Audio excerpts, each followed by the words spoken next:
اولیاء کرام رحمۃ اللہ تعالی علیہ مزارات طیبات پر حاضر ہونے میں قدموں کی طرف سے جائیے. جب بھی اولیاء اللہ کی بارگاہ میں حاضر ہوں مزارات پر حاضری کا طریقہ بھی سیکھ لیجیے. ہم وقتاً فوقتاً اولیاء اللہ کے مزارات پر حاضری دیتے رہتے ہیں.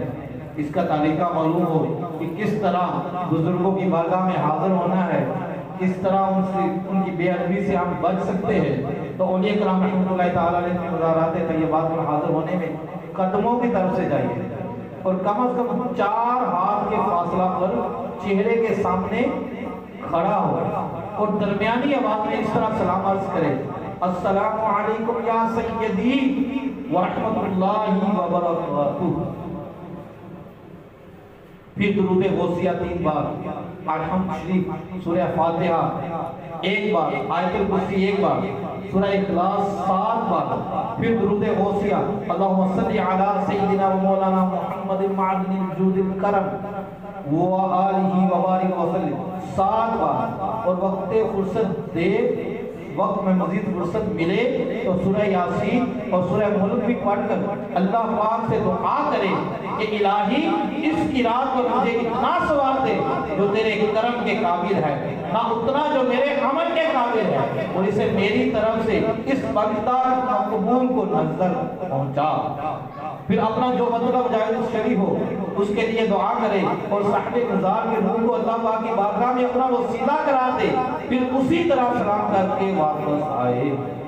مزار شریف یا قبر کی زیارت کے لیے جاتے ہوئے راستے میں فضول باتوں میں مشغول نہ ہو, قبر کو بوسہ نہ دے, نہ قبر پر ہاتھ لگائے, بلکہ قبر سے کچھ فاصلے پر کھڑے ہو جائے. یاد رکھیے تعظیم کی نیت سے قبر کا طواف کرنا حرام ہے اور قبر کو سجدہ تعظیمی کرنا بھی حرام ہے, اور اگر عبادت کی نیت ہو تو کفر ہے.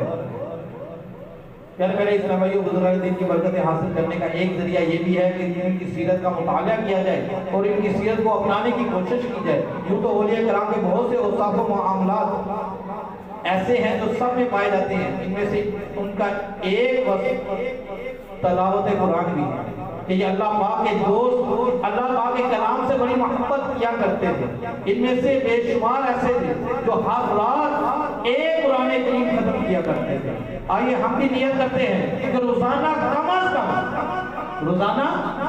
کم از کم 3 آیات ترجمہ و تفسیر کے ساتھ صراط الجنان کا مطالعہ کریں گے اور قرآن پاک کی تعلیمات پر نہ صرف خود عمل کریں گے بلکہ دوسرے اسلامی بھائیوں کو بھی ترغیب دلائیں گے.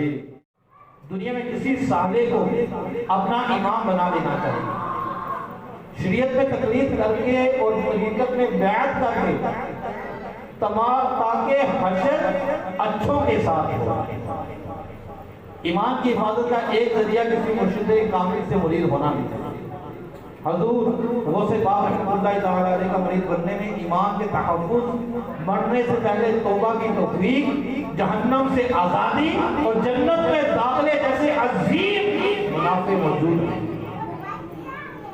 پیر امور آخرت کے لیے بنایا جاتا ہے تاکہ اس کی رہنمائی اور باطنی توجہ کی برکت سے مرید اللہ اور رسول صلی اللہ تعالی علیہ وسلم کی ناراضی والے کاموں سے بچتے ہوئے اپنے شب و روز گزار سکے.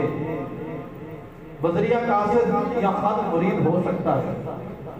طرح طرح کی ہزاروں سنتیں سیکھنے کے لیے مکتبۃ المدینہ کی 2 کتب بہار شریعت حصہ 16 312 صفحات اور 120 صفحات پر مشتمل کتاب سنتیں اور آداب ہدیہ طلب کیجیے اور اس کا مطالعہ فرمائیے. سنتوں کی تربیت کا ایک بہترین ذریعہ دعوت اسلامی کے مدنی قافلوں میں عاشقان رسول کے ساتھ سفر بھی ہے. صلو علی النبی صلی اللہ تعالی علی محمد. امام شعرانی رحمۃ اللہ تعالی علیہ ارشاد فرماتے ہیں کہ مرید پر لازم ہے کہ وہ اپنے دل کو اپنے مرشد کے ساتھ ہمیشہ مضبوط باندھے رکھے اور ہمیشہ تابعداری کرتا رہے اور ہمیشہ اعتقاد رکھے کہ اللہ پاک نے اپنی تمام امداد کا دروازہ صرف اس کے مرشد ہی کو بنایا. یعنی جو ملے گا در مرشد سے ملے گا، اور مرید کو کوئی مدد اور فیض مرشد کے واسطے کے بغیر نہیں پہنچتا۔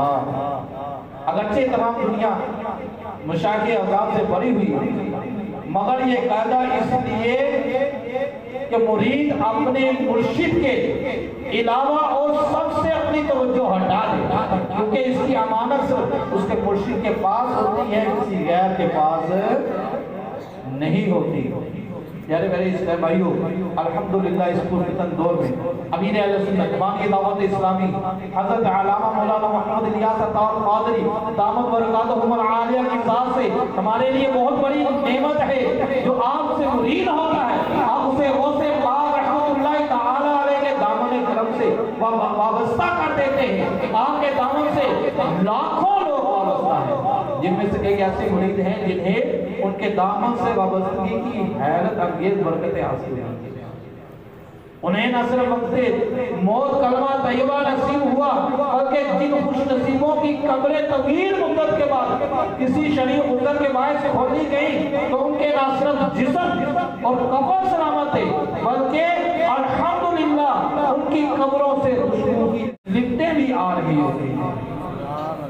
آپ بھی اگر اس کسی سے مرید نہیں ہے تو شیخ طریقت امیر اہل سنت دامت برکاتہم العالیہ کے ذریعے غوث پاک رحمت اللہ تعالی علیہ کے مریدوں میں شامل ہو جائیے۔